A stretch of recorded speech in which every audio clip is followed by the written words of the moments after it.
Ever wonder why your dream house build turns into a courtroom drama with two villains instead of one? You hire a contractor to build the thing and a designer or architect to draw the plans, and when something goes wrong, you might need to sue both of them at once. Here is the twist nobody warns you about. Contractors and designers carry totally different kinds of professional liability, so suing them together is like trying to referee two different sports on the same field. A contractor's liability usually comes from workmanship, meaning did they follow the blueprint and build it safely? A designer's liability comes from professional negligence, meaning did their plan even make sense in the first place? Kind of like blaming the chef versus blaming the recipe writer. This matters a ton because contractors often carry general liability insurance, while designers usually carry something called errors and omissions insurance, or E&O for short. E&O insurance is basically a safety net for brain mistakes, not hammer mistakes, and the two policies do not talk to each other nicely. So when your accident injury lawyer builds a case, they have to prove different things for different defendants, almost like running two mini trials stitched into one big one. For the contractor, the question is usually about action, like did they cut corners or skip a permit?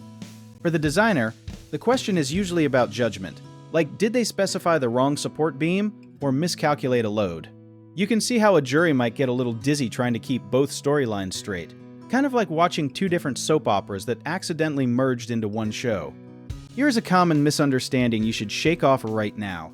People assume if the building collapsed, someone is obviously 100% at fault, but liability often gets split between multiple parties in something called comparative fault.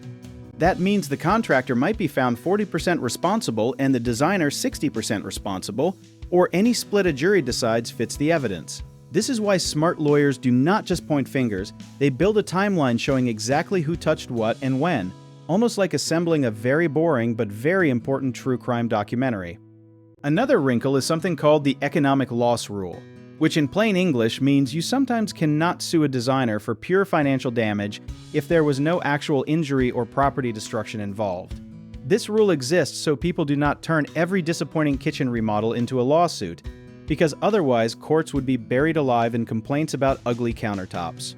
Contracts also throw a wrench into things because designers often have indemnification clauses, which basically say if the contractor messes up the design during construction, the contractor eats the blame instead.